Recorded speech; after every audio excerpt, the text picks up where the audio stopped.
네, 안녕하세요. 이사 변호사입니다. 오늘 저희 참가해 주셔서 너무 감사드리고요. 저희 그러면 이제 한인상공회를 위한 법률 세미나 두 번째 시작하도록 하겠습니다. 우선 저희 사무실부터 로펌부터 소개시켜 드리겠습니다. 저희 로펌은요, 2013년도 이후로 설립해가지고 그 뒤로 계속 달라스 내에서 비즈니스 전문 변호사로 활동을 하고 있습니다. 저희의 미션 스테이트먼트는 We liberate businesses from legal issue입니다. 저희는 We honor entrepreneurs. 저희는 창업자들과 그리고 또한 비즈니스 오너들이 조금 더 세상을 챌린지할 수 있게 도와주는 역할을 하고 있습니다. 저희 총 변호사들은 지금 7명이 함께하고 있습니다. 제가 대표 변호사로 있고, 그리고 데런 싱의 매니징 변호사, 그리고 캐서린 라이언, 도 킴, 도미닉 윌리엄스, 어드리 길버트, 스펜서 영, 이렇게 총 7명의 변호사로 구성이 되어 있고요. 저희 달라스 내에서 또한 일반 송무, 노무, 그리고 기업 관련 자문, 그리고 부동산법, 지적재산권 저희가 많이 자문하고 있습니다. 자, 그러면 저희 정식으로 이제 세미나로 넘어가도록 할게요. 저희 다양한 사람들이 사실은 함께 일을 해요. 오너도 있고, 매니저급도 있고요. 직원도 있고, 인사 관리하는 분들도 계십니다. 자, 저희 모두 한 가지 질문을 해요. 사람만 정말 잘 들어오면 좀 잘할 수 있을 것 같은데 정말 어려워요, 사람이. 정말 제가 항상 하는 말이 있어요. 대부분 인풋과 아웃풋이 비슷해요. 저희가 투자를 하면 결과가 잘 나와요, 비교적. 이게 제일 안 나오는 게 사람이에요. 내가 되게 애를 썼는데 생각지도 못하는 아웃풋이 정말 나쁠 때가 있고, 그리고 내가 정말 많이 신경을 썼는데 정말 예외로 너무 잘하는 직원도 있어요. 사람만 잘 들어오면 될 것 같은데 이게 정말 어려워요. 그래서 왜 풀리지 않는 사람 문제. 근데 이 사람 문제는 정말 어려워요. 왜 어렵냐면 이게 세대적 갈등도 크고요. 뭐 다들 경험해 보셨겠지만 저는 지금 MZ 세대를 보면 진짜 답답해요. 저렇게 안 생각하면 될 것 같은데 오늘 꼭 휴가 저거 가야 되나. 정말 안타깝고요. 그리고 또 반대로 또 되게 기성세대를 보면 좀 변화가 있었으면 좋겠는데 왜 저렇게 생각하실까 답답해요. 근데 이게 세대 차이도 있고요. 또 이 문화 차이도 있어요. 그죠? 저희가 생각할 때 저희는 한국에서 대부분들은 오셨기 때문에 또한 한국 문화에 익숙하기 때문에 한국에서 저희가 일반적으로 생각하는 이 회사 내의 기업 문화가 있어요. 그리고 이거는 미국 내 문화랑 굉장히 달라요. 이거는 다를 수밖에 없어요. 저희가 생각하는 가치관도 다르고, 그리고 그뿐만 아니라 socio-economically, 경제적으로 저희가 각자 자라온 성장 배경도 다르기 때문에 갈등이 일어날 수밖에 없어요. 자, 그러면 도대체 어떻게 해결을 해야 될까요? 그래서 저희가 중요하게 생각을 해야 되는 건 노동법이에요. 왜 노동법이라는 게 있냐면 노동법은 기본적으로 그 갈등에 대한 규칙을 세워주는 거예요. 자, 다 서로 생각하는 게 다르고 우리 모두 각자의 이득을 위해서 일을 해요. 고용주들은 고용주대로, 피고용인들은 피고용인대로 각자의 이득이 있고 각자의 생각이 있어요. 자, 저희가 노동법에 대한 얘기를 하려면 사실 제가 여기 목차로 6가지만 준비를 했지만 사실은 맨날 매치를 할 수가 있어요. workplace safety 이슈도 있고, 그죠? 보험 이슈도 있고, 그리고 저희가 그 외에 다양한 노동법의 이슈가 있을 수 있지만 오늘은 정말 기본적인 부분, 저희 직원과 계약직 구분 기준, 면제 직원, 비면제 직원, 그리고 at will 고용에 대한 설명, 그리고 차별, 그리고 고용주를 위한 10가지 팁, 그리고 제가 마지막으로 좀 조언드리고 준비해야 될 상황들 제가 말씀드리도록 하겠습니다. 자, 오늘 제가 시작하기 전에 영상님이 저한테 오셔서 변호사님 너무 고용주 위주로 오늘 준비하신 거 아니세요? 라는 말씀을 하셨어요. 그래서 제가 그렇게 생각하면 그렇게 생각하실 수도 있지만 이 고용주가 알아야 되는 내용은 기본적으로 고용인의 권리이기 때문이에요. 피고용인들의 권리예요. 이거는 노동자들의 권리이기 때문에 저희가 보호를 해줘야 되는, 고용주들은 보호를 해줘야 돼요. 그리고 피고용인들은 이 권리를 지켜나갈 권리가 있어요. 권리이기 때문에. 그래서 그 부분에 대해서 염두를 조금 하시면서 오늘 들으시면 좋을 것 같아요. 자, 제가 조금 더 진행하기 전에 한 가지 말씀을 드려야 되는 부분은 저희 미국은 크게 연방법과 주법 두 가지로 나누어져 가지고 법률이 적용이 되세요. 그래서 이 차이를 모르실 수도 있으세요. 왜냐하면 한국 같은 경우는 기본적으로 연방 체계가 아니에요. 한 국가에서 대부분 하나의 법률을 가지고 일을 해요.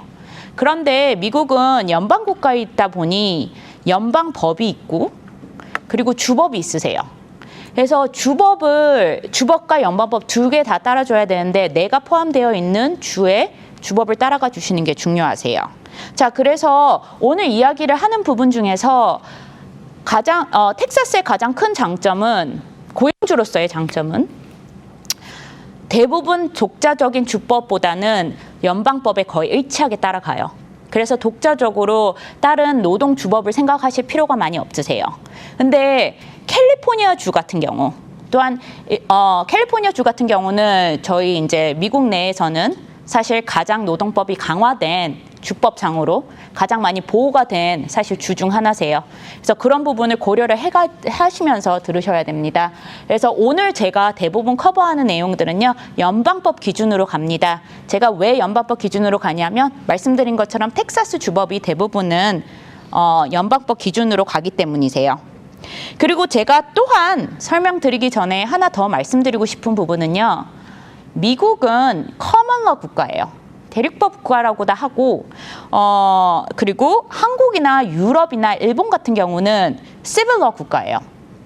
자, 커먼러 국가랑 시빌러 국가의 가장 큰 차이는, 시빌러는 굉장히 법률이 코드화되어 있어요. 무슨 말이냐면 법률에 지정이 돼 있어요. 자, 60% 이상의 임금이 어떻게 되면은 그거는 노동자다, 아니다, 이런 식으로 법률이 클리어하게 돼 있는데, 미국이나 영국 같은 경우는 커먼러 국가는 대부분은 기준 적용이에요. 자, 기준 적용을 한다는 건 무슨 말이냐면 합리적인 기준에서 생각을 했을 때 이 사람은 직원이다, 아니다라고 해요. 그러면 다들 질문이 나올 수밖에 없어요. 합리적이라는 게 뭔데? 합리적인 거는 그때 상황에 따라 다릅니다라고 또 대답을 해요. 그러면 이제 다들 너무 어려워져요. 그렇기 때문에 사실은 미국이랑 영국이랑 다른 국가에 비해서 상당히 법률 시장이 사실 개발이 되어 있어요. 변호사 되게 많잖아요, 미국에, 한국보다. 그 이유 중 하나가 사실은 법률적으로 기준 적용이 많으세요. 그래서 오늘 불행히도 많은 것들은 저희가 상황에 따라서 다릅니다, 조금씩 다를 수가 있어요 라는 답변을 드릴 수밖에 없을 거예요. 그래서 그런 부분도 조금 참조하시면서 들으시면 좋을 것 같습니다. 자, 그러면 넘버 원 퀘스천 넘어갈게요. 자, 누구한테 도대체 노동법은 적용이 되는가? 내가 일을 하면 다양한 사람들이랑 일을 해요. 벤더도 있고요, 그죠? 나랑 일을 하는 사람이 반드시 직원은 아니에요. 직원도 있어요. 그래서 저희가 소위 말하는 계약직 사람들이 많은데, 제가 가끔 사람들을 만나보면 회사 규모가 제법 큰데도 저희는 전부 다 컨트랙터만 돌려요, 그래요. 제가 얼마 전에 만나신 분들은 디스트리뷰터 센터예요. 상당히 커요. 근데 전부 다 저희는 계약직이에요. 컨트랙터입니다. 직원 한 명도 없어요 라고 말을 해요. 문제예요. 상당한 비즈니스가 규모가 있는데 계약직으로만 대부분 돌려지지 않아요. 근데 계약직만 있다는 거는 사실은 문제가 되실 수 있으세요. 자, 그러면 우리가 소위 말하는 직원과 계약직의 차이가 뭘까? 인플로이랑 컨트랙터의 차이는 무엇일까요? 자, 제가 말씀드린 것처럼 중요한 이유는 노동법 기준 적용이기 때문입니다. 계약직은 저희가 직원으로 고려하지 않기 때문에 노동법 적용을 하실 필요가 없습니다. 그러나 직원 같은 경우는 저희가 대부분 노동법이 적용이 됩니다. 자, 저희가 한 가지 좀 키대로 말씀드리고 싶은 거는, 근데 저랑 계약직인 친구랑 그렇게 합의했어요. 저희는 계약직으로 하기로. 핑계가 되지 않아요. 이거는 정부가 결정하는 문제지 나랑 당사자랑 상대방이랑 결정할 수 있는 문제가 아니세요. 계약 관계라서 그렇게 느끼실 수 있겠지만 그렇지 않으세요. 자, 이게 왜 문제냐면, 우선 첫 번째로는, 자, 소셜 시큐리티, 메디케어 세금 등 윗홀딩을 반드시 해주셔야 돼요, 직원들 같은 경우는. 근데 계약직은 이게 대부분 필요하지 않아요. 저희가 1099 이슈하시는 분들, 이게 다 필요 없잖아요, 그죠? 자, 두 번째로는 상급자 책임 원칙이 또 적용이 돼요. 자, 이게 계약직인 사람과 나는 사실은 남남이에요. 그렇기 때문에 그 사람의 하는 행위가 회사의 문제로 나오지 않아요. 예를 들어 나의 직원이 회사 내에 활동을 하면서 실수를 할 경우에는 회사가 책임을 져줘야 돼요. 자, 그렇지만 계약직을 하는 사람들은 나랑 책임이 없어요. 그 사람이 어떤 행위를 해도 그 사람은 그 사람 독단적으로 한 거예요. 그렇기 때문에 회사가 책임지는 문제가 아니다라는 게 이 Doctrine of Respondeat Superior, 상급자 책임 원칙입니다. 자, 마지막으로 직원이라면 반드시 FLSA의 권한이 있습니다. 저희가 Fair Labor Standard Act라 해가지고 노동법의 가장 기초가 되는 내용 중 하나인데요. 자, 최저임금과 그리고 오버타임 등이 이 FLSA 법률에 의해서 적용이 됩니다. 자, 그러면 고용주 입장에서는 컨트랙터는 너무너무 어메이징해요. 나랑 책임도 없고 윗홀딩도 안 해도 되고 그리고 최저임금 이런 거 다 하나도 신경 안 써도 되고 너무 좋은데 그렇게 할 수가 없어요. 이거는 제가 말씀드린 것처럼 국가에서 결정하는 문제예요. 내가 그 상대방이랑 합의를 한다고 그렇게 할 수가 없어요. 그래서 종종 저희가 계약서 같은 경우 받는데 계약서 필요하셔서 연락이 오시는데 업무는 CEO예요. 업무는 매니저예요. 근데 계약직으로 하시려고 하시는 경우가 있으세요. 이런 거는 문제가 되실 가능성이 큽니다. 자, 특히 이거의 문제는 나중에 세금적인 문제가 나타나실 경우가 있으세요. 윗홀딩에 책임을 안 하셨기 때문에 특히 그런 문제가 되실 수 있으시니까 각별하게 조심하시는 게 좋습니다. 자, 그러면은 이게 제가 말씀드렸잖아요. 기준 적용이에요. 미국에서는 많은 게 기준 적용이니까 되게 어려워요. 어떤 사람은 그럼 계약직으로 내가 쓸 수 있고 어떤 사람은 내가 직원으로 반드시 써야 되는가. 자, 말씀드린 것처럼 말씀드린 것처럼 기준을 사용하는데요. 5가지 기준이에요. Degree of control, 그리고 Extended relative investment, Skill and initiative, Employee's opportunity for profit and loss, Permanence of relationship이라 해가지고 이 5가지 조항을 보면서 대부분 이 부분에 대한 결정을 합니다. 자, 넘버 1. 그래서 이 내용을 좀 자세히 볼 건데요. 이 5가지 조항을 봤을 때 직원과 계약직을 구분을 해 나간다는 것이에요. 그래서 누군가가 나한테 나는 직원으로 퀄리파이가 됐어야 되는데 이 고용주가 저를 계약직으로 취급했습니다. 라고 만약에 클레임을 넣는다면 이 5가지 원칙을 보면서 저희가 그 사람이 계약직인지 직원인지 구분해 나간다는 내용이에요. 그래서 보시면 넘버 1은 우선은 degree of control을 봐요. 자, 이거는 내가 얼마나 그 업무를 해주는 분에 대한 컨트롤이 있는지에 대한 문제예요. 예를 들어서 언제 어디까지 와야 된다라는 규칙을 주면 그 사람은 직원일 가능성이 높으세요. 예를 들어 아침 9시까지 여기에 와서 일을 하세요. 그리고 오후 5시에 나가세요. 라고 하면은 그 사람은 직원으로 퀄리파이 될 가능성이 높습니다. 저희 사무실에 컴퓨터를 사용하시고요. 이런 로그인을 쓰세요. 직원으로 간주될 가능성이 큽니다. 자, 이 사람이 당신을 도와줄 겁니다. work hire assistant. 그래서 어시스턴트는 이 사람이 할 겁니다. 라고 내가 지정을 해주게 되면 그 사람은 직원으로 퀄리파이 될 가능성이 큽니다. 이런 기계 내가 사드리겠습니다. 필요하신 물건들 내가 사드리겠습니다. 그러시면 그분은 직원이 되실 가능성이 큽니다. 그리고 특정 사람들에게 특정인에게만 내가 그 업무를 요청한다면, 자, 예를 들어서 많은 컨트랙터들은 회사라면은 누가 와도 상대방 입장에서는 크게 문제가 없어요. 이 회사가 업무를 처리하는 것뿐이니까. 근데 아니요, 그 회사에 A만 오게 하세요. A만 저는 같이 일하고 싶습니다라고 한다면 직원으로 퀄리파이 될 가능성이 큽니다. 그래서 대부분은 저희가 생각할 때 계약직으로 하시는 분들은 업무에 대한 독립성이 있으세요. 독자적으로 내가 언제 어떻게 나타날 것이고 내가 어떤 방식으로 일을 처리할 것이고 내가 언제까지 그 일을 완료를 해줄 것이고 내가 어떤 방식으로 내가 아웃소싱을 하든 어떤 방식으로든 어떻게 일을 처리할 거라는 컨트롤이 있는 분이십니다. 자, 2번째로 보는 거는 고용주의 투자 여부예요. 자, 직원들 같은 경우는요, 대부분 직원들의 시간 외에 대부분 업무에 대한 투자를 하지 않아요. 그렇지만 독립계약자들은 업무를 실행하기 위해 업무에 필요한 비용 및 도구에 대해서 자신의 비용을 투자 및 지불을 합니다. 자, 이거는 무엇이냐면 제가 카메라만을 써요. 오늘 이렇게 오셔서 카메라 준비해 주시고 하시는데 독자적으로 카메라를 구입하셨고 그리고 독자적으로 마이크도 준비해 오셨어요. 근데 제가 아니요, 이 카메라 쓰시고요, 이 마이크 쓰시고요, 본인은 10시부터 6시까지 일만 하세요 라고 하면 그건 좀 더 직원에 가까운 거예요. 그죠?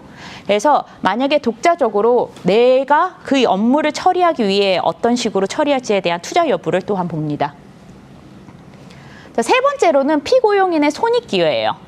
자, 이 말은 무슨 말이냐면 컨트랙터라면 일반적으로 내가 업무에 대한 비딩을 해요. 예를 들어 그 업무 제가 500불에 처리해 드리겠습니다. 1000불에 처리해 드리겠습니다. 라고 얘기를 하면서 내가 업무를 하다 보니 실제로 손해가 날 수도 있어요. 내가 업무 처리하다 보니 뭐도 사고 뭐도 처리하고 하니 1200불이 나갔어요. 그것도 그 사람의 이슈예요. 컨트랙터 이슈예요. 컨트랙터라면. 하지만 직원 같은 경우는 그런 손절 기회가 없습니다. 나는 일을 가는 대신에 일에 대한 비용을 받는 거예요. 나의 노동 시간에 대한 보상을 받는 거예요. 그래서 그렇다면 좀 더 피고용인으로 생각하실 필요가 있으십니다. 자, 아까 말씀하신 거랑 조금 비슷은 한데 약간 달라요. 스킬 이니시티브인데 업무 수행에 필요한 기술과 고용주의 주도권이에요. 자, 만약에 계약직이라는 사람이라면 내가 업무를 요청을 했을 때 그 업무에 어떤 스킬이 필요하고 그 업무에 어떤 교육이 필요할지의 결정자도 컨트랙터, 계약직 사람한테 의해서 결정이 돼요. 근데 그거를 내가 고용을 더하게 된다면 그거는 조금 더 직원에 가깝게 됩니다. 자, 고용 관계의 지속성이에요. Permanency of relationship.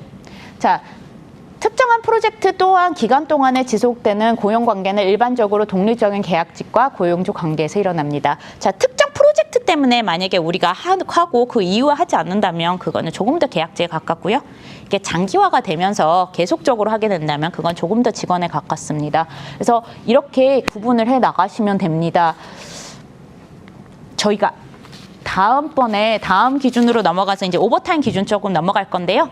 조금 고용주랑 이 계약직에 대한 부분은 어쩔 때 문제가 많이 되냐면 가끔 노동청에서 Department of Labor이나 TWC에서 가끔 조사가 들어올 때가 있어요. 인베스티게이션이나 어딕 같은 게 들어오실 때가 있어요. 이때 내가 사용하는 컨트랙터들이 전부 다에 관한 자료를 요청하실 때가 있으세요. 그 자료를 요청을 받았는데 그래서 요청을 해서 제공을 했는데 그 내용을 보고 이 직원들은 그렇게 퀄리파이가 됐었으면 안 됩니다 라고 하면서 시정을 할 때가 있어요. 이 직원들은 본인은 컨트랙터로 했지만 컨트랙터가 아니니까 이에 대한 withholding 및 이 책임을 모두 져주십시오라고 하실 때가 있으세요. 그리고 이거는 고용주의 책임이에요. 이거는 고용인의 책임이 아니고 컨트랙터의 책임이 아니에요. 그래서 그 사람이 컨트랙터냐 고용인이냐 정확하게 클래시파이 하는 거는 항상 고용주의 책임이기 때문에 그 고용인 입장에서는 컨트랙터 입장에서는 업무를 하면서 내가 스스로 이게 어떤 권리에 더 적합한가도 고려를 하셔야 되실 것 같으세요. 자, 그러면 저희가 다음 번으로 넘어가서 좀 직원 부분에 대해서 얘기를 드릴게요. 이 부분이 조금 어려워요. 이 부분이 어떤 거냐면 저희 소위 말하는 오버타임 이슈가 가장 여기서 많이 나타나요. 이게 한국 분들이 소위 가장 많이 하시는 오해가 제가 월급 주거든요. 샐러리로 합의했어요. 그러니까 이분은 제가 오버타임을 주지 않아도 됩니다라고 얘기를 하세요. 이것 또한 내가 자체적으로 나랑 피고용인이랑 고용주와 고용인이 같이 결정하시는 부분이 아니에요. 이것도 정부 기준이 있습니다. 이것도 정부 기준 따라 따라주셔야 되시고요. 이것 또한 종종 DOL이나 그러니까 Department of Labor, 노동청이나 아니면 TWC에 클레임이 들어갔을 경우에 조사가 나오면서 그 한 사람에 대한 조사, 한 사람이 클레임을 넣었는데 그 전체 회사에 대한 조사가 다 들어가세요, 일반적으로는. 근데 그렇게 나오시면서 이 직원들은 전부 다 클래시파이가 잘못됐다. 밀린 월급을 오버타임 다시 계산해서 다 달라. 라고 하시는 경우로 문제가 나오시는 경우가 가장 많으세요. 저희가 사실 이런 쪽으로 문제를 보실 경우에는 그 이슈가 가장 많으세요. 그래서 단순하게 내가 그 사람한테 샐러리를 준다고 해서 저희가 면제 직원이 되는 건 아니니까요. 그 부분 조금 참고하셔야 될 것 같고요. 자, 그래서 직원 내에서 저희가 면제 직원, 비면제 직원, 즉 exempt employee, non-exempt employee 이 두 개를 구분을 하셔야 됩니다. 그래서 저희가 면제 직원이랑 그리고 비면제 직원, FLSA 결국 적용이에요. 그래서 FLSA가 어떻게 적용되느냐에 관한 건데 비면제 직원이란 거는 최소한 임금을 시간제로 받으며 초과 근무 수당을 받을 수가 있어요. 즉 오버타임과 최저임금을 받을 수 있는 사람들은 non-exempt로 저희가 합니다. 그리고 exempt employee, 면제 직원이라는 것은 두 가지 조건을 일반적으로 다 맞아줘야 돼요. 다들 한 가지 조건만 생각하세요. 한 가지 조건, 즉 다들 이제 샐러리 기준만 생각을 하세요. 내가 월급 얼마 주니까 샐러리. 자, 이 직원은 면제 직원이라는데 이 샐러리 기준과 더불어 직무시험, 듀티 테스트를 같이 통과하셔야 되세요. 무슨 말이냐면 그 사람의 직업군이 맞아 떨어져 주셔야 되세요. 직업군과 월급이 두 개다가 반드시 다 맞아 떨어지셔야지만 exempt employee가 될 수 있습니다. 물론 exempt employee 저희가 조금 더 디테일하게 볼 텐데 exempt employee 내에서도 이 최소 금액이 없는 경우도 있으세요. 금액이 근데 낮은 편이세요. 684불이고 연간 35,568불이기 때문에 대부분의 샐러리 직원들에서 이 부분에 대한 문제가 있기보다는요. 대부분은 직무시험, 듀티 테스트 부분에서 페일 하시는 경우가 많으세요. 제가 여기서 굳이 한 가지 팁을 드리신다면 보수적으로 계산하는 게 훨씬 나으세요. 즉, non-exempt를 하시는 방향으로 가시는 게 나으세요. 제가 말씀드린 대로 미국은 기준 적용이기 때문에 모든 거에 답이 있지 않으세요.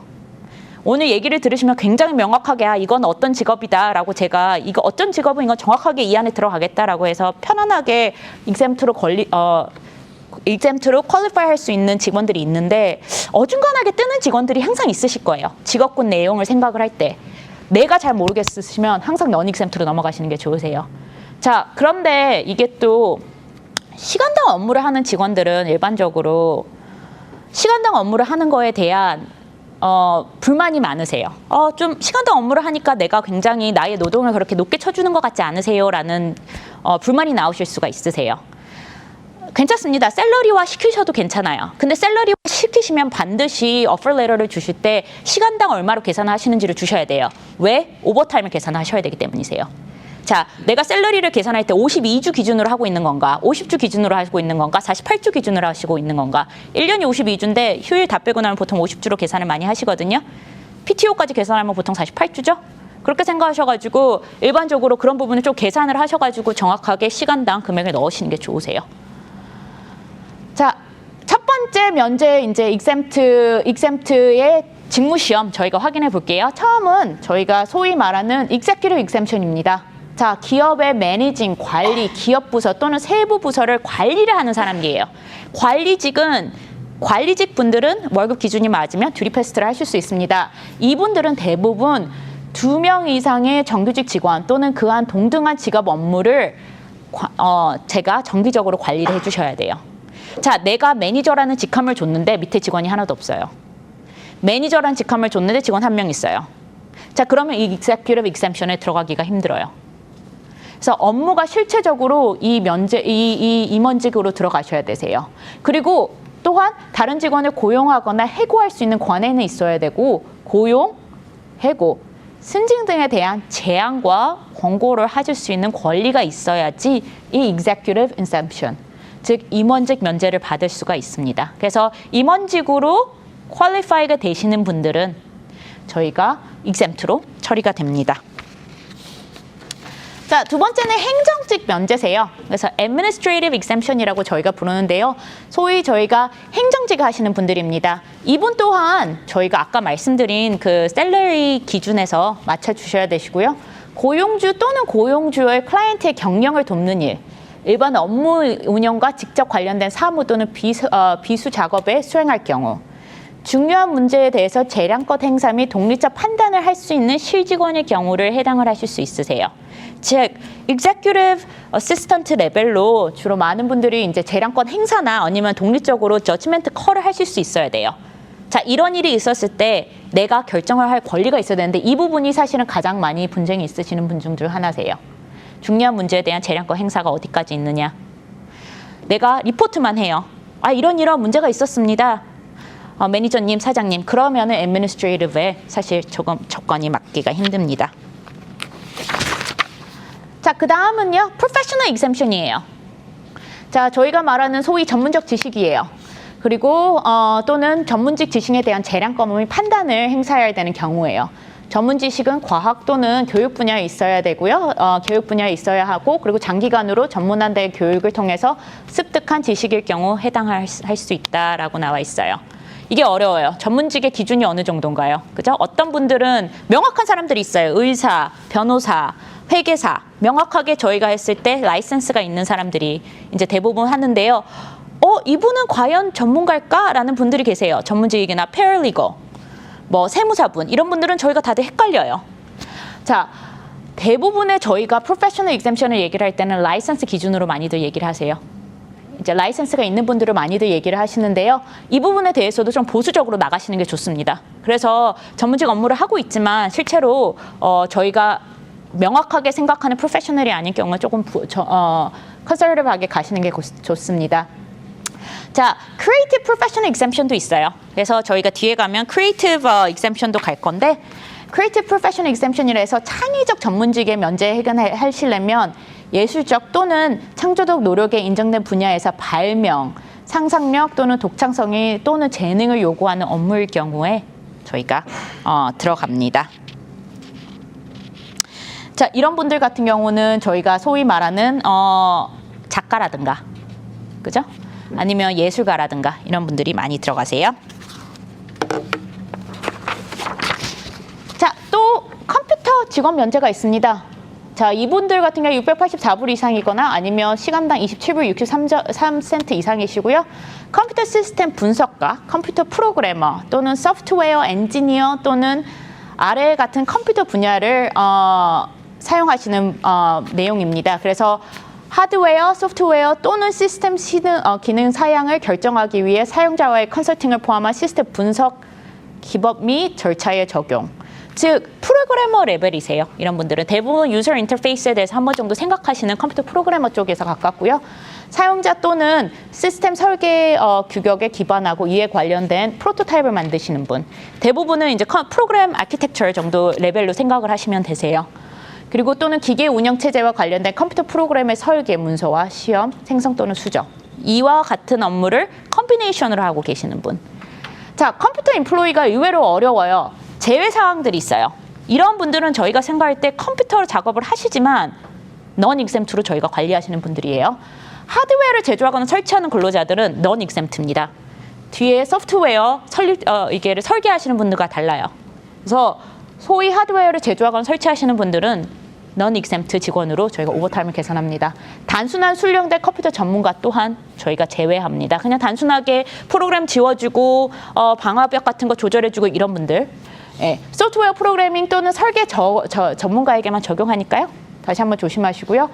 그래서 저희가 왜 제가 말씀드린 것처럼 적용이기 때문에 컴퓨터 exemption이라면 너무 어려워요. 컴퓨터 사용하는 사람들 제가 엔지니어도 아닌데 어떻게 합니까? 도대체 소프트웨어를 그렇게 만지는 건지 나는 그냥 컴퓨터 안 돼가지고 불렀는데 어떻게 하시라는 겁니까?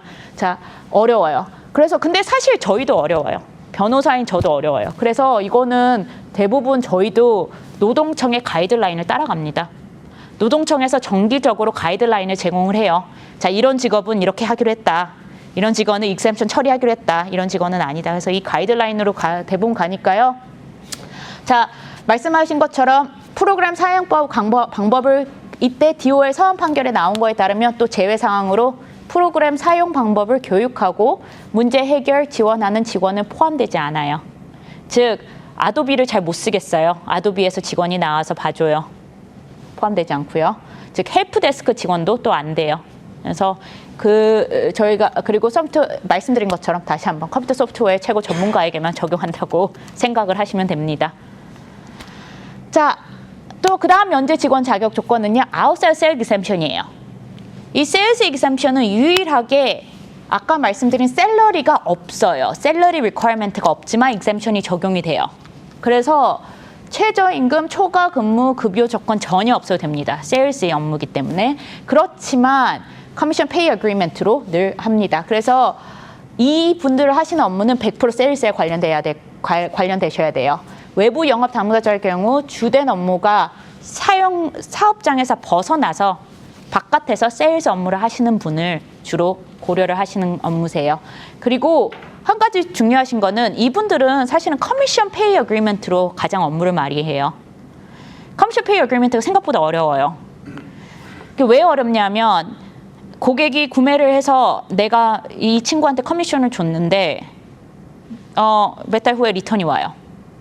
물건 보냈는데 알고 보니 체크가 왔는데 체크가 가짜예요. 리페어가 들어와요. 이런 부분들이 부분적으로 내가 생각하는 커미션이랑 굉장히 다르게 움직이실 수가 있으세요. 돈은 나갔는데 이거 다시 돌려보낼 수도 없고 어떻게 해요? 그래서 커미션 어그리먼트에 그런 부분을 고려를 해가지고 작성을 하시는 게 가장 중요해요. 커미션 페이 어그리먼트는 또한 이게 계약인데도 불구하고 노동청에서 관리를 합니다. 그래서 TWC나 똑같이 아까 말씀드린 것처럼 DOL 같은 이슈가 되실 수가 있으세요. 그리고 만약에 이 페이가 안 됐을 경우에는 그 주의 임금 지급법에 따라서 만약에 내가 커미션 페이를 안 했다, 계약을 뭐 무효화시켰다 이렇게 되시면 임금 지급법에 대한 위반으로 그 금액을 지불하게 되실 수도 있습니다.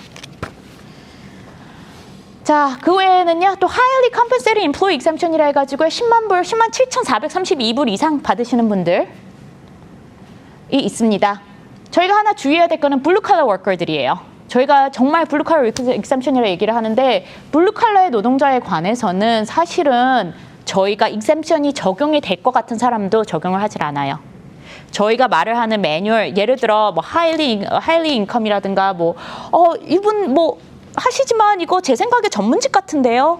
특히 여기 말하는 뭐 철공, 장인, 운영 엔지니어 이런 분들 전문직 같잖아요. 근데 블루 칼라가 적용이 돼가지고 이분들에 관해서는 또 넌 익셈트로 항상 처리를 해주셔야 됩니다. 그래서 이 부분도 조심해 주시기 바랍니다.